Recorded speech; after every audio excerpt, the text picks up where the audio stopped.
Hello students, आज का हमारा टॉपिक है फिजियोलॉजी ऑफ एक्सक्रेशन और सेकंड जो टॉपिक है फॉर्मेशन ऑफ यूरिन, या सिंपली बात हम कर सकते हैं मैकेनिज्म ऑफ यूरिन फॉर्मेशन। तो ये अलग अलग टॉपिक नहीं, दोनों एक टॉपिक है।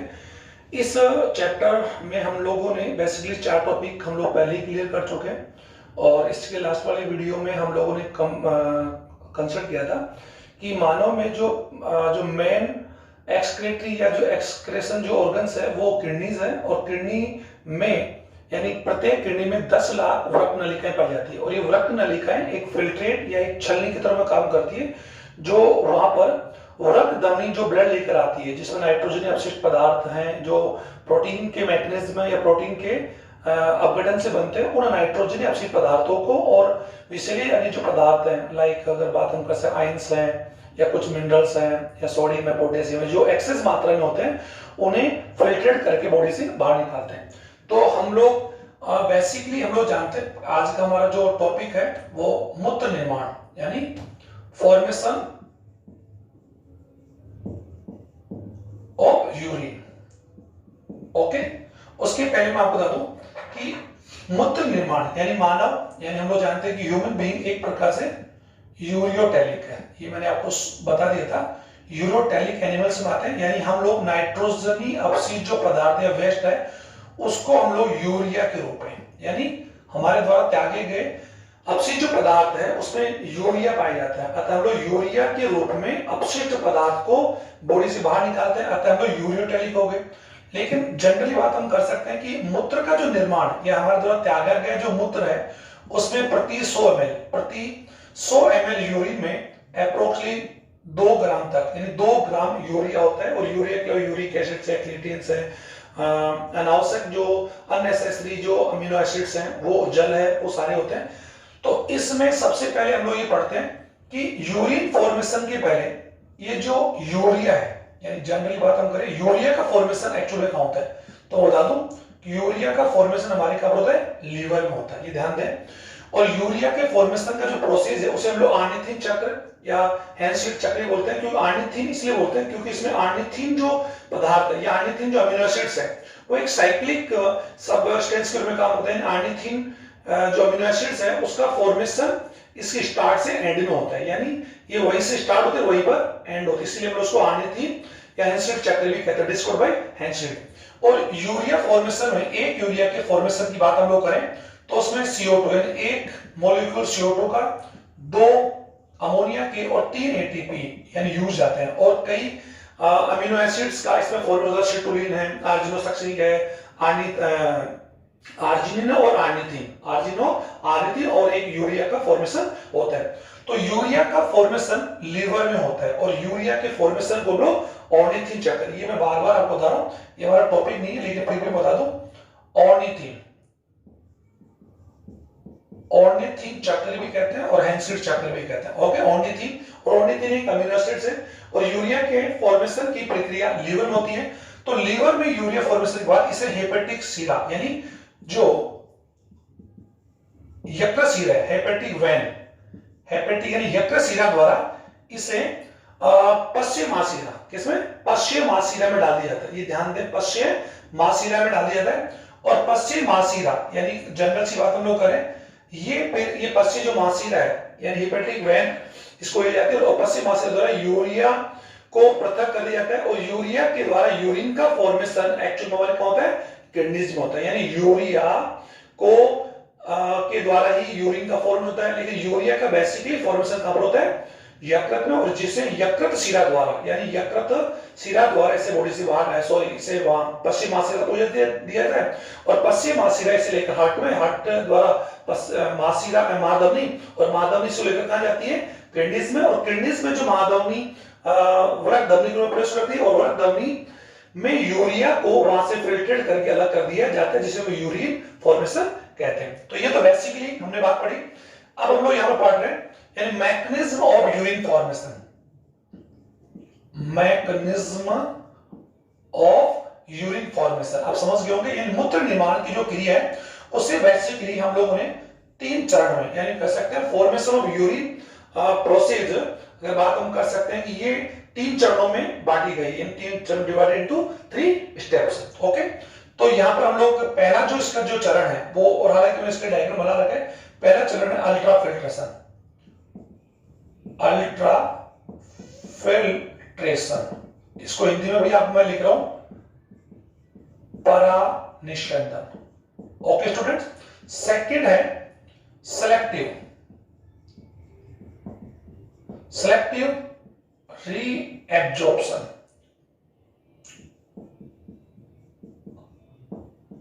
यानी चयनात्मक पुनः अवशोषण, चयनात्मक पुनः अवशोषण। Okay student.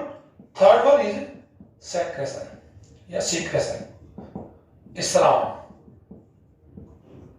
यानी जनरली मूत्र निर्माण की क्रिया को हम लोगों ने 3 स्टेप में बांटा, और यूरिया फॉर्मेशन में आपको पहले बता चुका हूं। और एक यूरिया के मॉलिक्यूल्स के फॉर्मेशन में जो कंटेंट्स काम आते हैं 1 molecules of CO2, 2 of ammonia, okay, और 3 मॉलिक्यूल्स ऑफ ATP। ओके, अब हम लोग इन एक एक को हम लोग 1 बाय 1 हम लोग डिस्कस करेंगे, लेकिन मैं तीनों को डिस्कस 1 बाय 1 करूंगा। यूरिया फॉर्मेशन का जो अल्ट्रा फिल्ट्रेशन या जो परानिष्कंदन जो प्रोसेस है उसमें होता क्या है, फिर अवशोषण क्या है, फिर थर्ड वन स्रावण क्या है, ये तीनों हम लोग ये डायग्राम के माध्यम से हम लोग जानेंगे। तो हम लोग let's start 1 by 1 steps. Okay, तो पहला हमारा है परानिष्कंदन। तो स्टूडेंट परानिष्कंदन ये डायग्राम बता दूं कि हम लोग पहले पढ़ चुके हैं कि रक्त नलिका, यानी ये जो डायग्राम हमने यहाँ पर बना रखा है एक नेफ्रॉन की बना रखी है।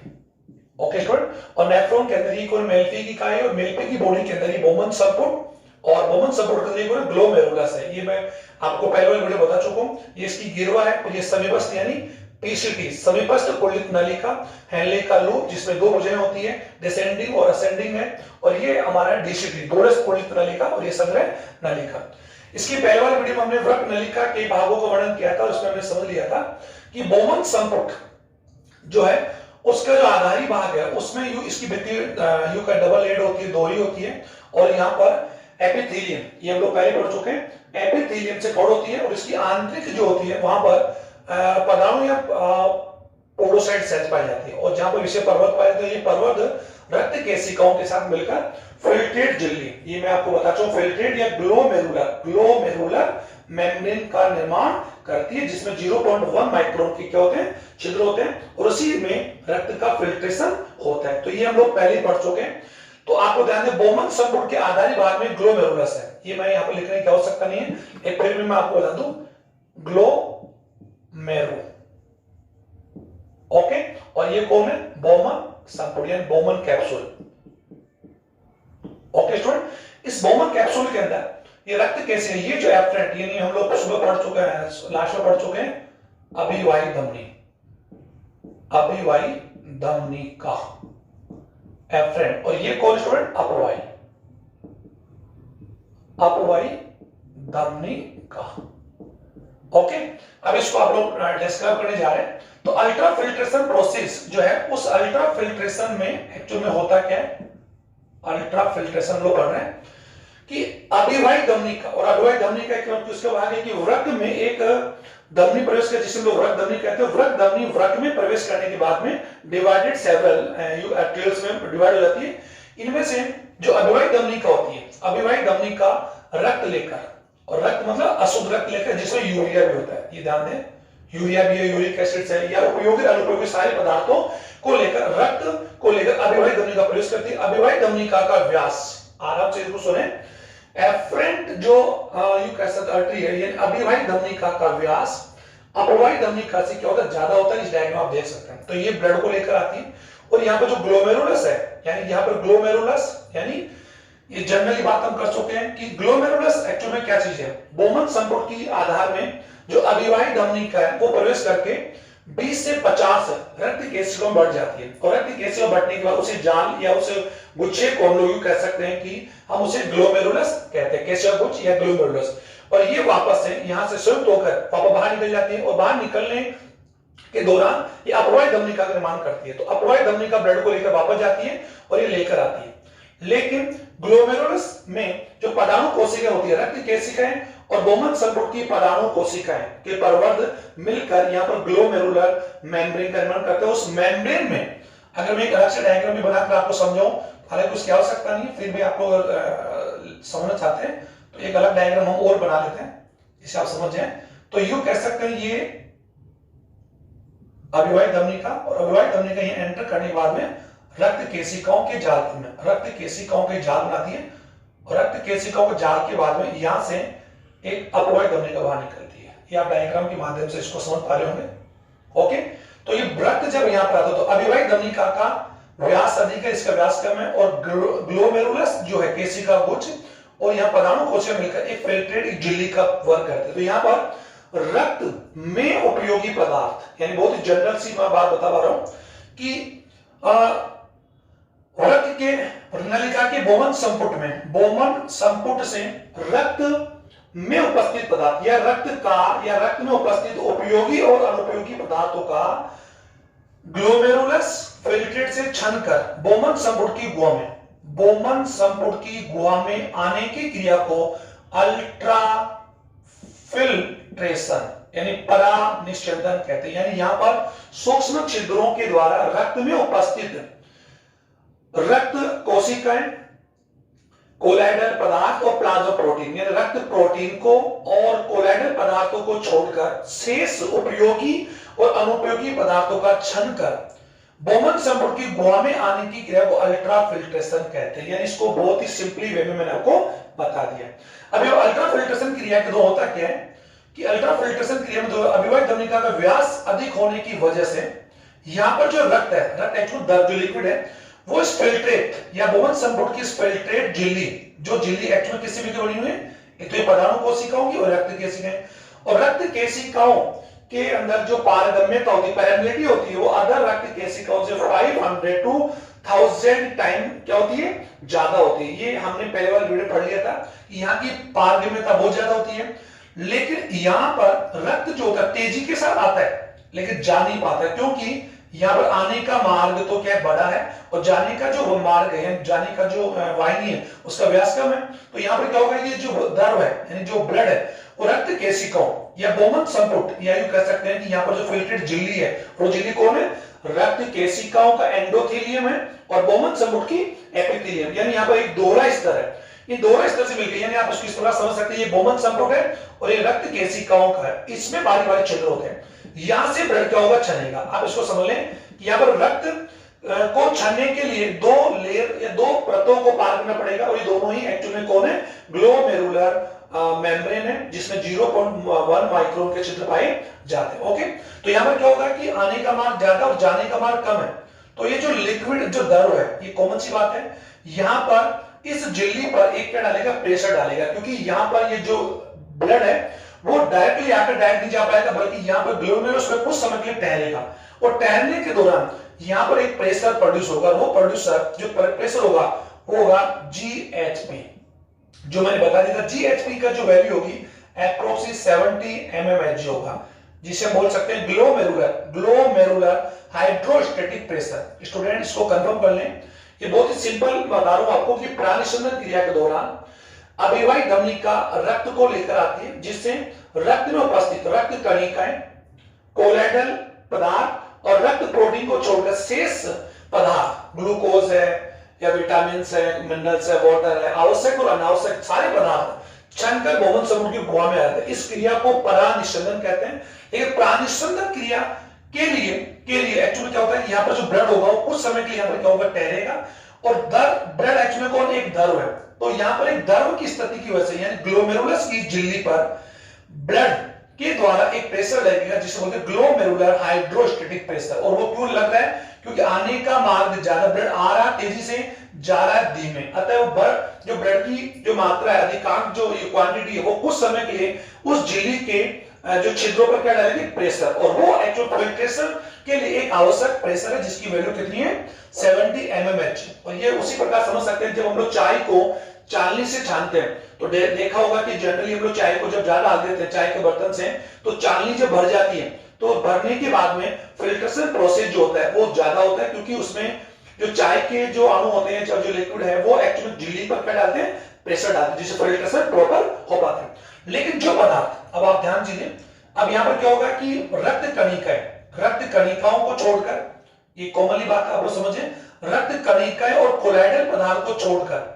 से पदार्थ चाहे चल जाते हैं, लेकिन जो पदार्थ रक्त कणिकाएं और एक ब्लड प्लाज्मा ये मैं आपको बता चुका हूं। ब्लड प्लाज्मा या यूं कह सकते हैं प्लाज्मा प्रोटीन, रक्त कणिकाएं और कोलाइडल पदार्थ, बड़े अणुओं को छोड़कर शेष छन के आते हैं, तो वो तो सारे एक साथ डालेंगे, जीएच में डालेंगे, लेकिन एक्चुअल में यहां पर क्या होगा कि जो पदार्थ छन कर नहीं आएंगे उन्हें अपवाहित धमनिका वापस बाहर लेकर निकल जाएगी। तो इस अपवाहित धमनिका में एक्चुअली यहां पर कौन है, अपवाहित धमनिका में उपस्थित जो पदार्थ है वो यहां पर एक प्रेशर डालेंगे, और वो प्रेशर एक्चुअली क्या होगा, इस दारू के अपोजिट होगा, जिसे हम लोग बोलते हैं blood colloidal, blood colloidal osmosis pressure, जिसकी वैल्यू अप्रोक्स 30 mm होती है, 30 mm Hg।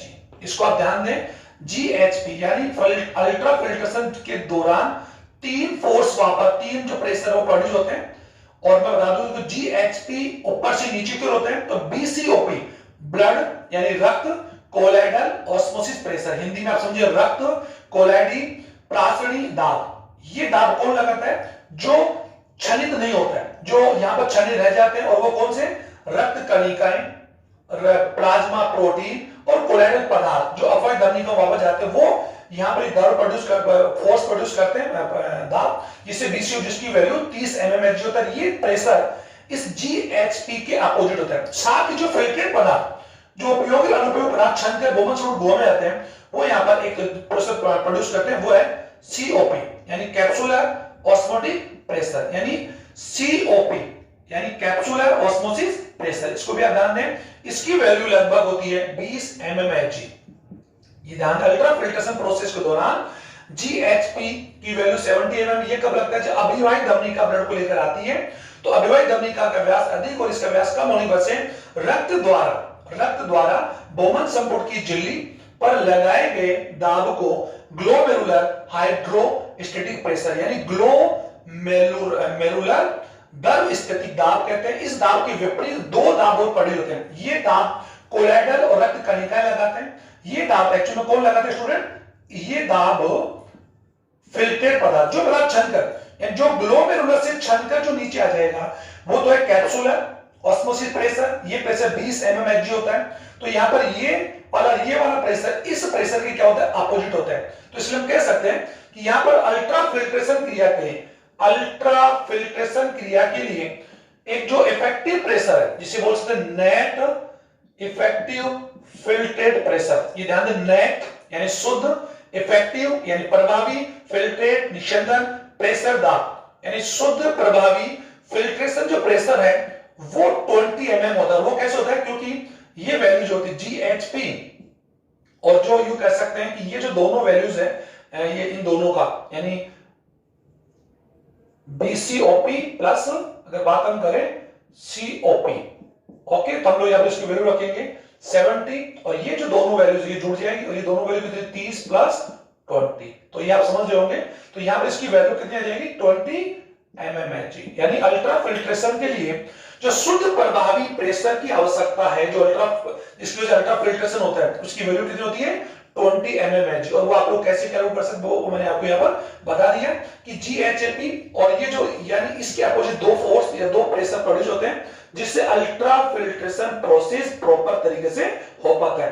तो अल्ट्रा फिल्ट्रेशन के लिए नेट इफेक्टिव फिल्ट्रेशन प्रेशर, मैं यहाँ लिख दे रहा हूं, एक में 2 या 3 बार रिपीट कर रहा हूं, नेट इफेक्टिव फिल्ट्रेशन प्रेशर की value 20 mm Hg। It is very important question for neat and competitive exams. Okay students, इसको ध्यान दें। तो अल्ट्रा फिल्ट्रेशन प्रोसेस के दौरान आपने क्या देखा कि रक्त में या बोमन संपुट की ग्लोमेरुलस है, रक्त में उपस्थित रक्त कणिकाएं, कोलाइडल पदार्थ और प्लाज्मा प्रोटीन को छोड़कर उपयोगी और अनुपयोगी पदार्थों का छन कर बोमन संपुट की गुहा में आने की क्रिया को हम क्या कहते हैं, परानिषद। और परानिषद क्रिया में छह जो पदार्थ है उसे बोलते हैं फिल्ट्रेट।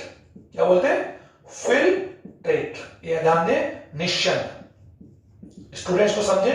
और जो पदार्थ छन नहीं पाते उसको बोलते हैं रक्त बोलते ब्लड है, ये आपको समझ में। और यही अपवाहित धमनिका आगे जाकर रक्त नलिका की जो सभी पास दूर फैले, इसके चलते क्या बना रहती है, जाल बना, जिसे परिनलिका कहते हैं। ये हम लोग पहले ही बता चुका हूं, तो यहां पर मुझे बताने की आवश्यकता नहीं, यही परिनलिका आगे इसके चलते जाल लोग बना लेंगे। ओके, तो अल्ट्रा फिल्ट्रेशन प्रोसेस आप, मुझे लगता है कि आप समझ गए होंगे। और अल्ट्रा फिल्ट्रेशन क्रिया के द्वारा रक्त में उपस्थित पदार्थ उपयोगी अनुपयोगी पदार्थ छनकर बोमन संपुट की गुहा में आ जाते हैं। लेकिन अल्ट्रा फिल्ट्रेशन क्रिया के दौरान रक्त में उपस्थित उपयोगी यानी also ग्लूकोज, अगर बात हम करें कौन कौन पता, ग्लूकोज है, अमीनो एसिड्स हैं, या फैटी एसिड्स हैं, हार्मोन्स हैं, ये आपको कंफर्म कर लें, हार्मोन्स हैं, विटामिन्स यानी विटामिन्स हैं, और वाटर जल की बात। तो अल्ट्राफिल्ट्रेशन क्रिया द्वारा अप्रोक्सीमेट 95% वाटर संख्या, जबकि यूरिन फॉर्मेशन के या यूरिन के दो रूप में हम बॉडी से अप्रोक्सीमेटली यानी लगभग अगर बात हम करें तो बहुत ही कम जल को, यानी इतना परसेंट आता है तो 0.5 वाटर को ही हम बॉडी से बाहर रिमूव करते हैं अगर बात करें मूत्र त्याग की क्रिया के दौरान। तो ये सारे उपयोगी पदार्थ तो हैं, साथ ही इसके अलावा अनुपयोगी जो पदार्थ है वो भी फिल्टर आते हैं। यूरिया है, यूरिक एसिड है, अगर बात हम करें क्रिएटिनिन है, अमीनो अनावश्यक अमीनो एसिड्स हैं, या जो ये सारे या फिर मिनरल्स है, ये सारे। तो इन सभी पदार्थों के साथ आने की प्रॉपर क्रिया के बाद में इस निश्चित जो निश्चित पदार्थ यहाँ पर छन के आता है उसका वापस से क्या होता है अवशोषण। तो अल्ट्राफिल्ट्रेशन की क्रिया के द्वारा तो रक्त नलिका के बोमन समूह में छनने की क्रिया को अल्ट्राफिल्ट्रेशन कहते हैं। और इस प्रोसेस के लिए जो इफेक्टिव प्रेशर है वो 20 mmHg जो मैं बता दी। अब सेकंड जो स्टेप है या जो सेकंड जो चरण है वो भी मैं बता दी स्टूडेंट, सेलेक्टिव रीएब्जॉर्प्शन।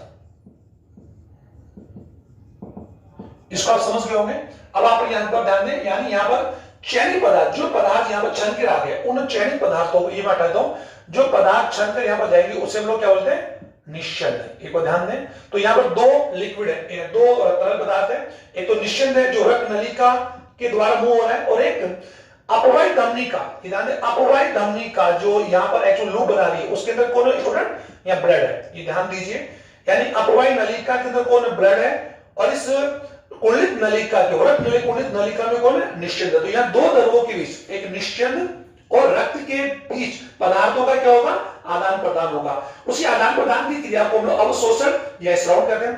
अभी हम और स्राव कहते हैं, तो अभी मैं आपको बता दूंगा, ये डायग्राम के माध्यम से आप सब क्लियर भी कर लेंगे। अब यहाँ पर बात हम कर सकते हैं सेलेक्टिव रीअब्जॉर्प्शन का मतलब होता है कि परामिश्रण क्रिया के दौरान जो निश्चित छनकर बोमन समूह गो में आता है और वही आगे जाकर गिरवा से होता है समीपस्थ में और इस रक्त नलिका में आगे की ओर गति करता है या बढ़ता है, उस फिल्ट्रेट पदार्थ में से उपयोगी पदार्थों का, उपयोगी पदार्थ जो छनने से रह गए थे, यानी कह सकते हैं जो यहाँ छनकर आ गए उपयोगी पदार्थ, उनका रक्त नलिका से पुनः रक्त में जाने के लिए। अब आप रक्त कहां पर है, तो मैं बता दूं कि ये रक्त नलिका का जो बाहर का ये उत्तर द्रव है, और इसी उत्तर द्रव के द्वारा पदार्थ किस चले जाएंगे रक्त नली इसमें रक्त में चले जाएंगे। और हम जान सकते हैं कि ये रक्त नलिका रक्त के कॉर्टेक्स और मेडुला भाग के अंदर क्या हो रही है पहले डिस्पर्सर है, ये हम लोग पहले बता चुके हैं। तो ये एक्चुअल में कौन सा भाग है कॉर्टेक्स, रक्त नलिका का कौन सा भाग है कॉर्टेक्स, और ये जो नीचे का भाग आप देख रहे हैं ये कौन सा है मेडुला, मतलब ये मेडुला में पाए जाते हैं, हेले का लूप और संग्रह नाली का, ये तो मेडुला में पाए जाते हैं, और ये ऊपर के जो भाग होते हैं वो कहां होते हैं रक्त यानी किडनी के कॉर्टेक्स भाग में पाए जाते हैं, ये जानते हैं। तो यहां पर क्या होगा कि जो उपयोगी पदार्थ यहां पर छनकर आ गए थे उन उपयोगी पदार्थों का चयनित रूप से, ओके, उन उपयोगी पदार्थों का रक्त नलिका के निश्चल से, रक्त नलिका के निश्चल से पुनः रक्त में जाने या पहुंचने की क्रिया को अवशोषण कहते हैं।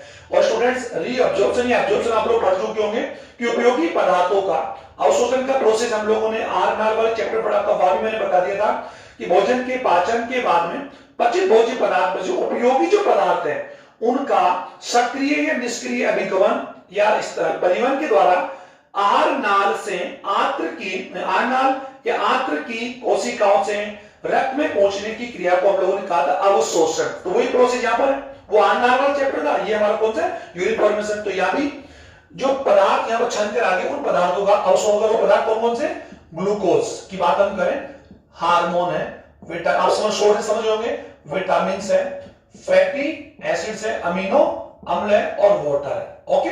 और इसके अलावा काफी कुल मात्रा की बात हम करें आयंस है, सोडियम है, पोटेशियम है, कैल्शियम की बात हम करें, कार्बोनेट है, बाइकार्बोनेट्स है, या जो भी हम लोग कह सकते हैं, ओके, हाइड्रो आयन है। ये सारे आयंस उपयोगी पदार्थ हैं जिनका रक्त नलिका से पुनः रक्त में जाने की क्रिया को पुनः अवशोषण कहते हैं।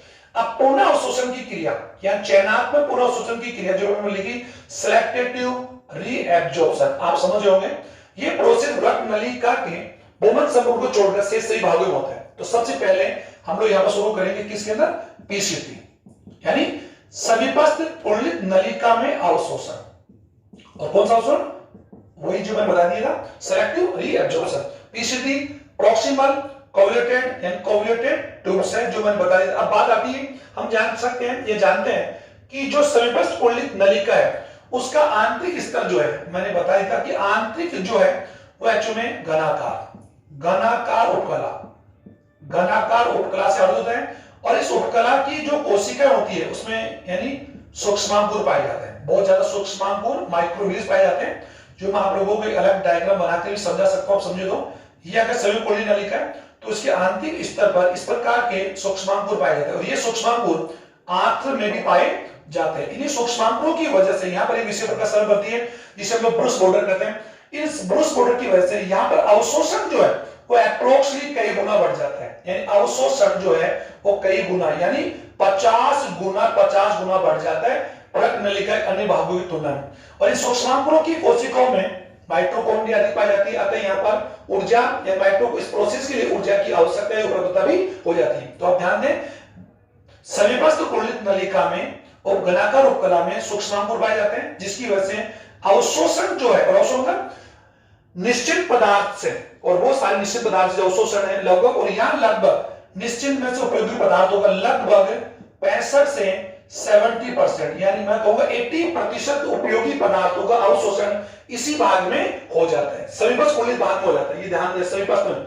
और एप्रोक्सीमेटली अगर मैं यहाँ पर बात करूं, कुछ ऐसे पदार्थ ग्लूकोज है, विटामिन है, या क्या बोलते हैं फैटी एसिड्स है, इनका तो 100% कितना 100% अवशोषण इसी भाग में हो जाता है, मतलब रक्त नलिका। और ये एरो का साइन क्या होता है कि रक्त नलिका, इसको देखो, रक्त नलिका से एरो का साइन बता रहा है कि रक्त नलिका में उपस्थित ये उपयोगी पदार्थ रक्त नलिका से किस में जा रहे हैं, रक्त में जा रहे हैं। यहाँ पर आप ध्यान दीजिए, यहाँ पर दो पदार्थ, एक तो रक्त नलिका है सर, और एक तो कौन है, रक्त है। तो अब रक्त कहां से आया, अपवाय धमनी का एक्चुअली यही अपवाय धमनी का ब्लड को लेकर इसके साथ लूप बनाती है। तो यहाँ पर दो द्रव है, एक द्रव यानी ये तो एक्चुअली को रक्त नलिका में, तो ये को निश्चित जो नीचे इसका जो करंट है, इसका जो प्रवाह है ऊपर से नीचे, और रक्त में इसका प्रवाह नीचे से ऊपर है। अगर दोनों द्रवों में निश्चित और रक्त में जो करंट है वो एक्चुअली एक दूसरे के अपोजिट है, जिसे बोल सकते हैं एंटी करंट थ्योरी, यानी प्रतिधारा सिद्धांत। और प्रतिधारा सिद्धांत आपने कहीं ने पढ़ा होगा कि जब दो वाहिनिकाओं में या दो नलिकाओं में दो द्रवों का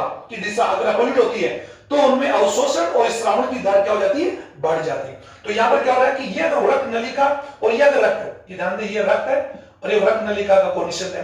तो एरो का साइन ये बता रहा है कि ये एरो का साइन तो ये बता रहा है कि जिन पदार्थों का जो पदार्थ रक्त नलिका के निश्चल से रक्त में पहुंच रहे हैं उनका तो क्या हो रहा है, अवशोषण हो रहा है। और जो पदार्थ इस राउंड को मैं बता दूं कि कुछ यहाँ पर अनुपयोगी पदार्थ है, यूरिया है, यूरिक एसिड है, क्रिएटिनिन है, पोटेशियम है, कुछ ऐसे अमीनो एसिड्स हैं जो यहाँ पर छन्ने से रह जाते और रक्त में चले जाते हैं। तो वो अनुपयोगी पदार्थ, उन अनुपयोगी पदार्थों का पुनः रक्त से, यानी ये साइन क्या बता रहा है, ये क्रिएटिनिन है, ड्रग्स है, पिगमेंट्स है, ये यहाँ पर आप देख रहे हैं अमोनियम, पोटेशियम, हाइड्रोजन, ये आयंस एक्चुअली में क्या हो रहे हैं, कहां से आ रहे हैं, रक्त में या छन्ने से रह गए थे और ये अनुपयोगी है। तो इन अनुपयोगी पदार्थों का रक्त से पुनः निश्चल में आने की क्रिया को तो क्या कहेंगे, स्राव, सेक्रेशन कहेंगे। और उपयोगी पदार्थों का निश्चित से रक्त में पहुंचने का, तो ये एरो का साइन बाहर क्यों जो आ रहा है, जहां जहां बाहर में दिखा है, ये सब किसके लिए सर, अवशोषण, ये देख सकते हैं अवशोषण के लिए। और ये जो मैंने कुछ अंदर डाले तो इसका मतलब यहाँ पर क्या हो रहा है, स्राव हो रहा है, ये यहाँ पर क्या हो रहा है, स्राव हो रहा है। तो पहले हम लोग अवशोषण को कंप्लीट कर लें, फिर हम देखेंगे। तो अवशोषण की क्रिया यहाँ पर प्रतिधारा सिद्धांत के अनुसार होती है, और यहाँ दो द्रव है, एक निश्चित है और एक कौन है, एक मैंने बता दिया आपको सर, ये तो निश्चित पदार्थ है, इसकी दिशा ऊपर से नीचे।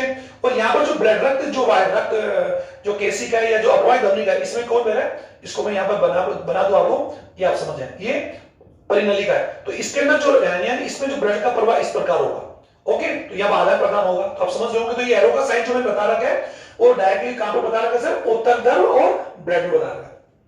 तो यहाँ पर अवशोषण सबसे ज्यादा होगा। और यहाँ पर अगर बात हो समीपस्थ कुंडलित नलिका में ग्लूकोज का, जल का, अमीनो एसिड्स का, हार्मोन्स का, विटामिन का, पोटेशियम, सोडियम, सभी पदार्थों का अवशोषण होता है ऑलमोस्ट, अगर बात हम करें। लेकिन यहाँ पर लगभग अगर बात हम करें विटामिन सी की बात हम करें या अमीनो एसिड्स की बात, ग्लूकोज की बात हम करें, लगभग इनका 90 to 100% अवशोषण यहाँ हो जाता है। तो ये समीपस्थ कुंडलित नलिका में सबसे ज्यादा अवशोषण होने का मेन कारण अगर है तो presence of microvilli. Okay sir, अब आगे हम पढ़ते हैं पीसीटी के बाद में। अब हम लोग सेकंड में पढ़ेंगे हेनले का लॉ। हेनले के लूप में अवशोषण। हेनले, अब हम जानते हैं सर हेनले का जो लूप है, हम लोग जानते हैं कि हेनले का लूप, स्टूडेंट आप समझ गए होंगे, मैं इसको हटा दूं, आप समझ रहे होंगे। तो हेनले का जो लूप है इसको दो भागों यानी दो भुजाओं में बांटा गया है, ये अवरोही और ये आरोही। तो आरोही जो भुजा है, अवरोही जो भुजा है इसकी भित्ति पतली होती है और ये एक्चुअल में किससे आवृत होती है, इवन बताया था सल की उपकला से। बस ये ध्यान दें, सल की उपकला से आवृत होती है।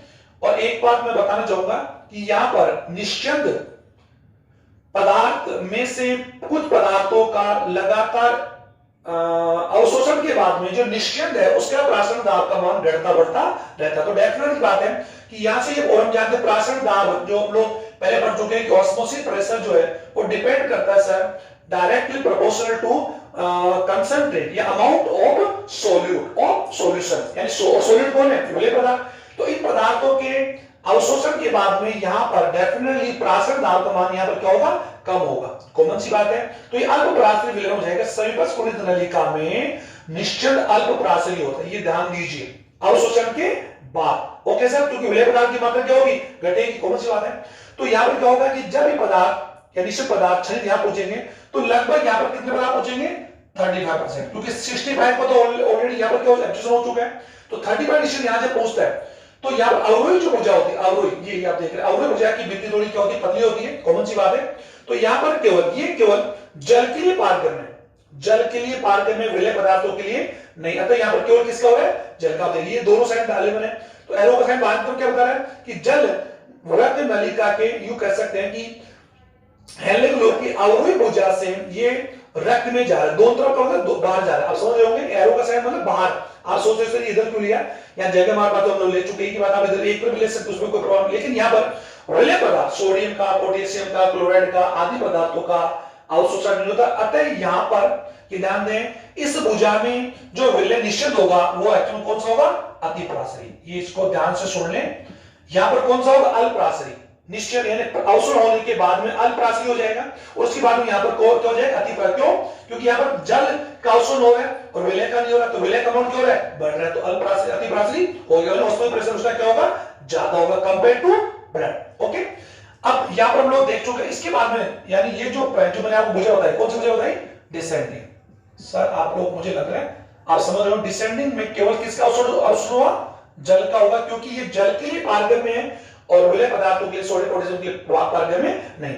हेनले के लूप की जो दूसरी भुजा है असेंडिंग, असेंडिंग भुजा का जो आधारी भाग है सर, देखो ये पतला होता है, ये आगे जाकर क्या होता है, थोड़ा सा छोटा होता है। तो मैं ये एक साथ बता दूं, इसका जो पतला भाग है असेंडिंग का, जो पतला भाग है, इस भाग में यानी यहां पर क्या विलय पदार्थों के लिए, किसके लिए, ये विलय पदार्थों के लिए, केवल विलय पदार्थों के लिए पारगम्य है। अतः यहाँ जल का अवशोषण नहीं होगा, केवल किसका होगा, सोडियम आदि का होगा। साथ ही यहाँ पर रक्त से कुछ मात्रा, और मैंने बता दिया था जो पदार्थ अनुपयोगी पदार्थ के छन्ने से रह गए थे वो किसमें चले गए, रक्त में।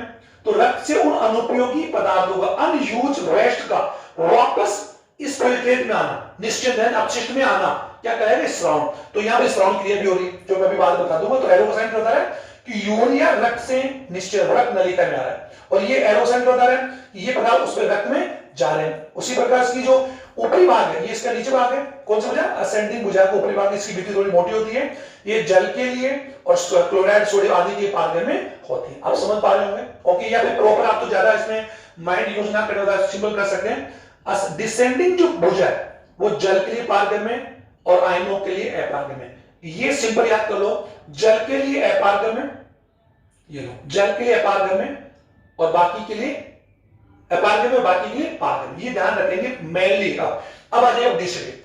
सर डीसीटी में उन अवशोषण, ये मैं यहां लिख नहीं रहा हूं, समझ जाओगे। डीसीटी दोरस डिजिटल कॉन्वोल्यूटेड ट्यूबल्स में जो एक्चुअल में यहां पर अवशोषण होता है कि इसकी जो भुजा होती है, आंतरिक जो सतह भित्ति होती है, वो भी घनाकार उपकला से आवृत होती है। केवल ये सल्की सी और बाकी सब घनाकार से, ये ध्यान रख लें।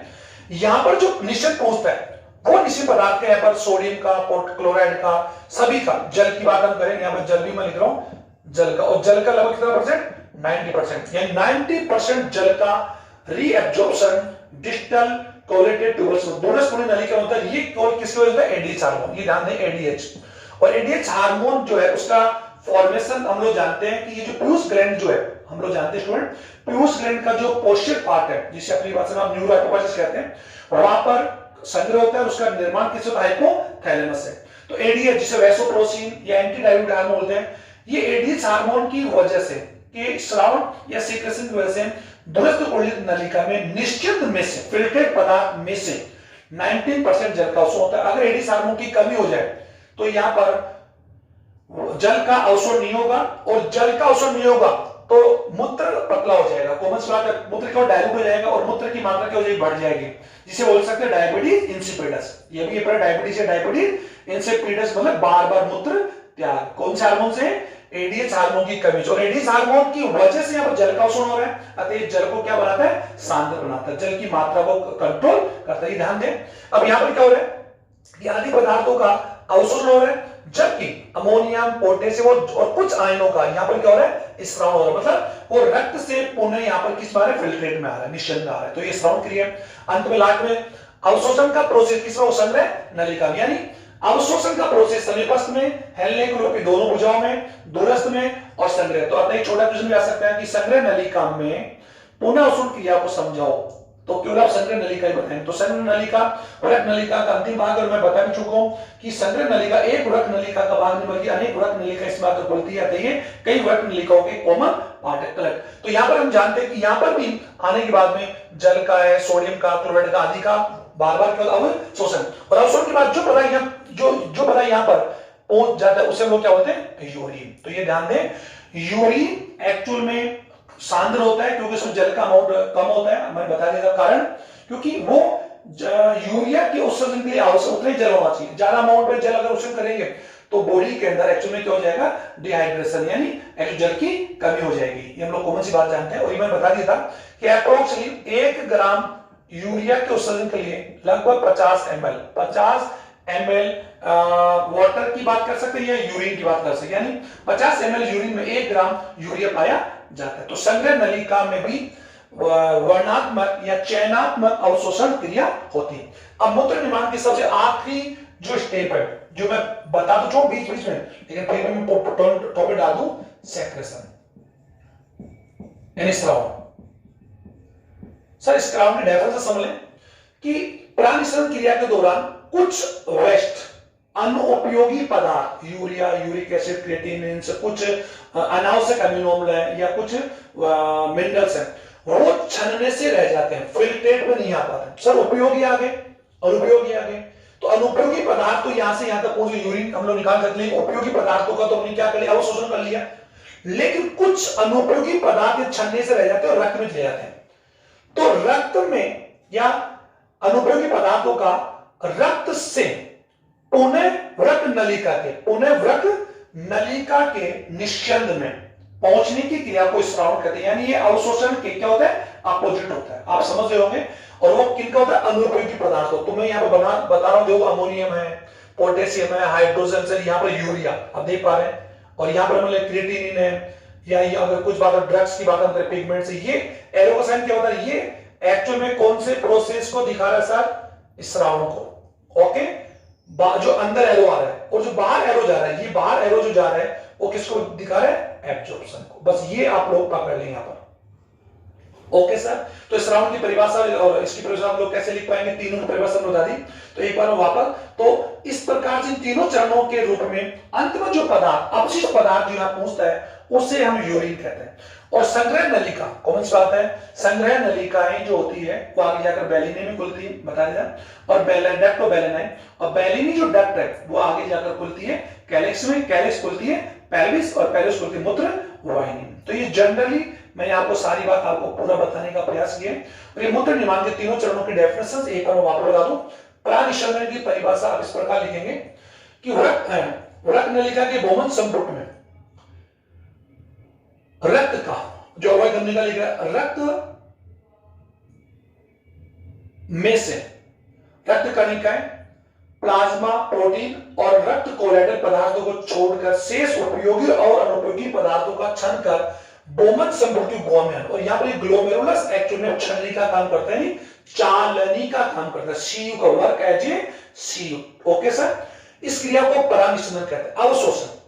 अवशोषण का परिवार बता दिया कि निश्चित पदार्थों में से उपयोगी पदार्थों का, उपयोगी यूजफुल पदार्थों का पुनः रक्त में, यानी निश्चंद से रक्त में पहुंचने की क्रिया को चयनात्मक अवशोषण कहते हैं। स्रावन, अनुपयोगी पदार्थों का रक्त से पुनः निश्चय में पहुंचना स्रावन कहलाता है, क्योंकि स्रावन एक्चुअली में किनका होगा, अनुपयोगी पदार्थों का, जो मैं यहां पर लिख भी चुका हूं। और ये प्रोसेस आप लोग समझ चुके होंगे। तीनों प्रोसेस के बाद में जो अपशिष्ट पदार्थ संग्रह नलिका तक पहुंचता है, वी कैन से या वी कॉल्ड यूरिन, यानी मूत्र कहते हैं, जो कंसंट्रेट यानी सांद्र होता है। तो ये आपका इंपॉर्टेंट टॉपिक जो मैंने आपको बता दिया।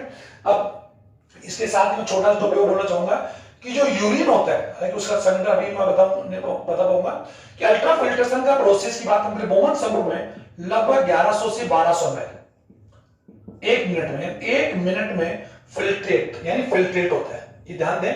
और अप्रोक्सीमेट अगर 24 घंटे की बात हम करें तो 24 घंटे में लगभग 1800 लीटर ब्लड फिल्ट्रेट होता है। अब आप समझ ब्लड की रफ्तार कितनी होती है, और ये 1100 और लगभग 24 घंटे में इतना लीटर ब्लड हम लोग फिल्ट्रेट करते हैं, जिसमें 180 फिल्ट्रेट बनता है। फिल्ट्रेट मतलब निश्चल बनता है। आप 1800 लीटर ब्लड छन्ने आता है, छन का जो नीचे आता है व्रत नलिका में वो 180 लीटर होता है।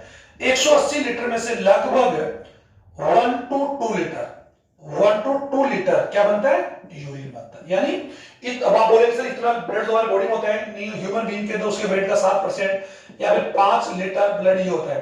तो सर ब्लड हमारी बॉडी में क्या कर रहा है, सर्कुलेट कर रहा है, रेगुलर या continuous circulate by the heart force regular करके ब्लड एक जगह हमारे क्लग इकट्ठा नहीं, रेगुलर सर्कुलेट कर रहे हैं। तो जितना फिल्ट्रेट होता है ये 1 मिनट में इतना होता है, जो हार्ट के द्वारा निकाले गए ब्लड का 1% यानी 1/5 भाग होता है। 1/5 यानी हार्ट 1 मिनट में जितने ब्लड को फोर्स में पंप करता है, उसका लगभग 1100-1200 ml जो किडनी फिल्ट्रेट करती है, वो ब्लड के 1 मिनट के टोटल पंपिंग ब्लड का 1/5 भाग होता है। तो ये जनरली कुछ वैसी चीजें मैंने बताई। यूरिन जो होता है, यूरिन के बारे में बात हम करें तो मैं थोड़ा सा बताना चाहूंगा। यूरिन का जो संगठन है, लगभग 1.5 से 2 लीटर यूरिन हम लोग रिमूव करते हैं।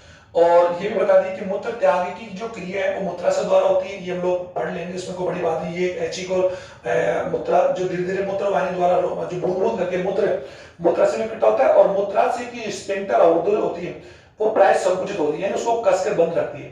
लेकिन मूत्र त्याग यानी मूत्राशय का एक्चुअली में क्या होता है, संग्रहण और रिक्तन, दो प्रतिवर्ती क्रियाएं। ये ध्यान दें, प्रतिवर्ती क्रियाएं, it is a repressive reactions, प्रतिवर्ती क्रियाएं। और प्रतिवर्ती क्रियाएं एक्चुअली में जानते हैं होती है, जिनका कंट्रोल मेरु रज्जु करता है। तो बेसिकली इसको आप ध्यान दें। लेकिन यानी कौन कौन सी क्रिया, रक्त का संग्रहण और रक्त का रिक्तन, दो प्रतिवर्ती क्रियाएं।